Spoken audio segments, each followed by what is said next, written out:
so tired of being broke. 2024 is the last year. I swear this is the year where I'm going to change my finances for the better. I swear 2024 is the year where I'm going to get my life together. My finances is about to be up and stuck. Do any of those sound like you? If so, you need to watch this video. The truth is 2024 is going to look exactly like 2023 unless you make some major changes. Today's video is all about making 2024 your greatest financial year thus far. If you want something you've never had, you have to do something you've never done before. So if you're claiming all of these claims of being better, having 2024 be the best year yet, you have to do something different. And so in this video, we are going to talk about those steps that you can take immediately in order to make sure that 2024 is top tier. You ready?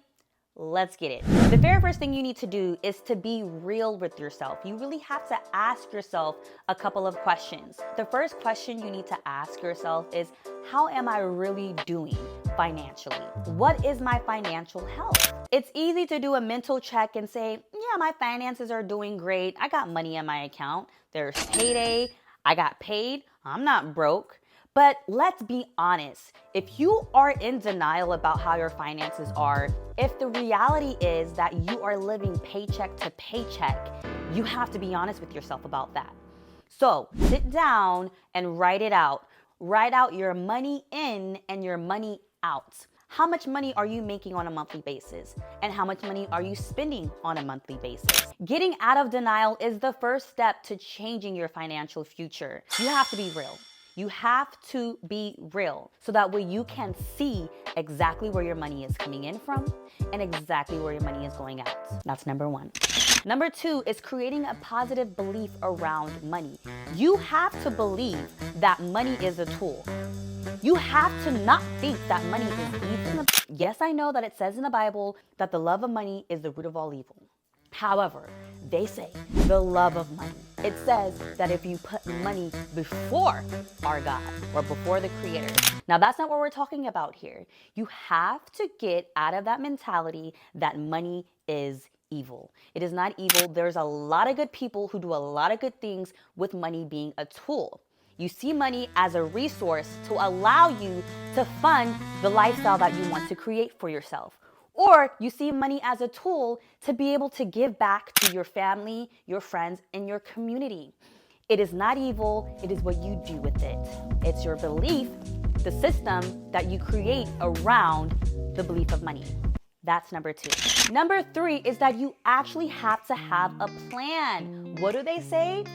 Fail to plan? You better plan to fail. Every successful person that I know financially has planned for that success. It didn't just happen by osmosis. They didn't just wake up one day and say, I'm gonna be super wealthy and buy all this property. Everybody knows there are exceptions like trust fund babies.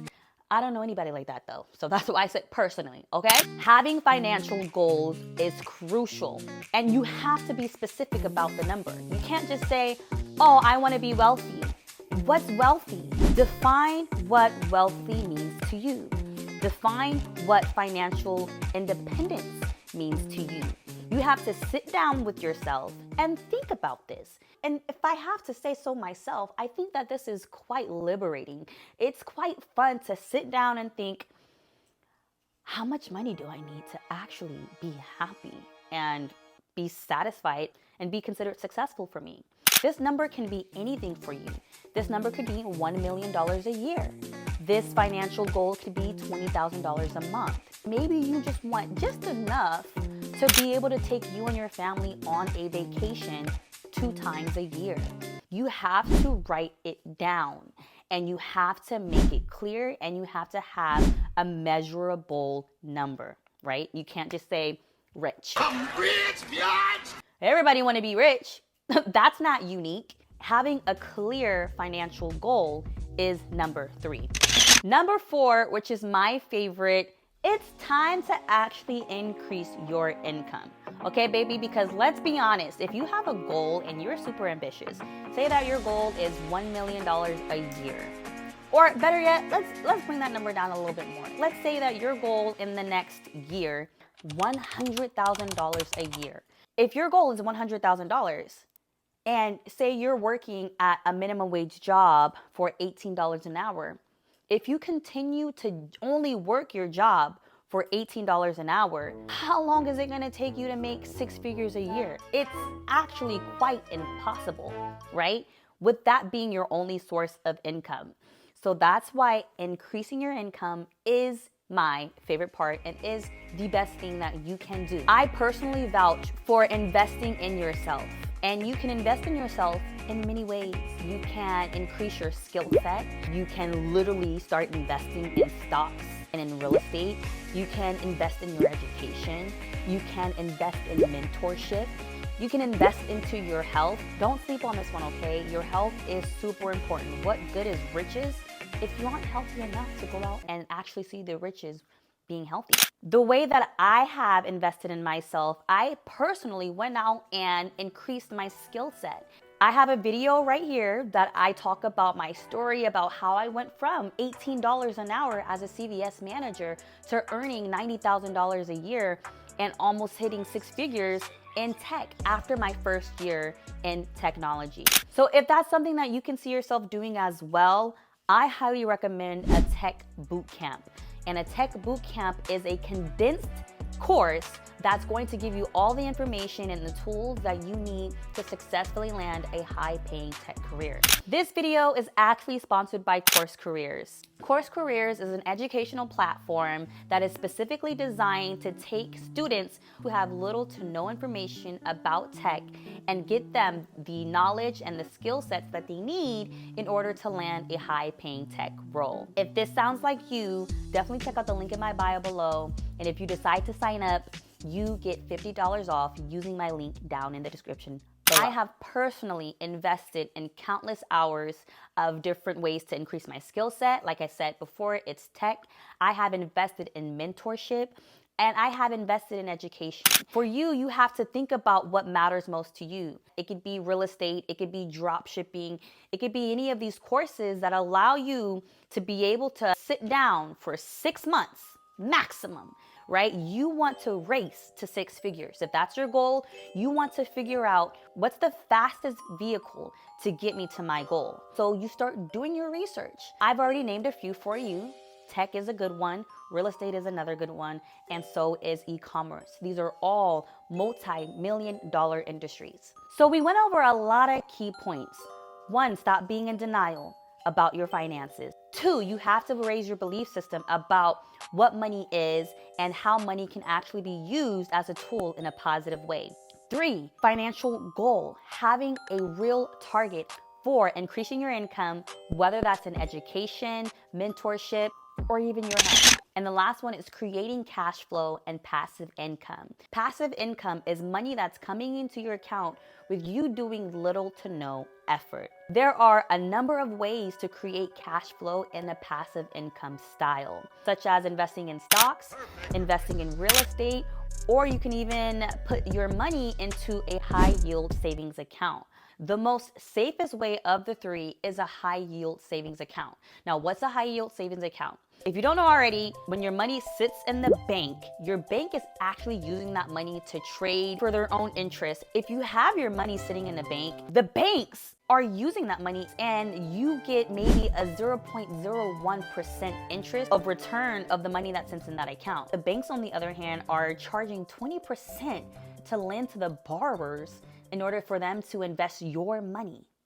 Weird, right? Look, I'm not the one who made up the rules, okay? What can you do about this? Instead of letting your money sit in the bank so that way it only collects about 0.01% a year, you can put that money that you're saving anyway into a high yield investment account. So that way the interest yearly is a lot higher than 0.01%. There are a few high yield interest accounts that I personally like to use. One of them is Yada, and the yearly interest rates range anywhere from about 5% to 1,000%. And you ask yourself, 1,000%, oh my God, how is that even possible? So what Yada does, they encourage people to save by gamifying it. They say, hey, you put in a certain amount of savings and we'll give you a certain amount of tickets. And with those tickets, kind of like a lottery style, right? You have the opportunity to win money back. Say, for example, I have $100, and for every $100, they give me 10 tickets. And at the end of the week, they draw out the winning number. Now, out of my 10 tickets, I might have collected maybe $1 to $5. Now, you might think, $1 to $5, that's nothing. However, when you compare $1 to $5 a week in comparison to the 0.1% that the bank gives you, that's a major difference. Not only that, you have the opportunity to earn a lot more the more that you save. Do you see what I'm saying here? So that's another way to create passive income. You're saving anyways. You're not touching that money anyways. You might as well allow it to grow and to compound over the course of a couple of years with the potential opportunity to win more while you do nothing. So that way your money is now working for you versus you working for your money. I hope that this helps. I hope that you have learned something today. If you have learned something, definitely save, like, and comment so that way I can continue pushing out this content for you guys absolutely free. Don't let 2024 be like 2023. This is the year of increase. This is the year of abundance. This is the year where you think abundantly, you live abundantly, and you are abundant. All right? I appreciate you guys, and I'll see you on the next one.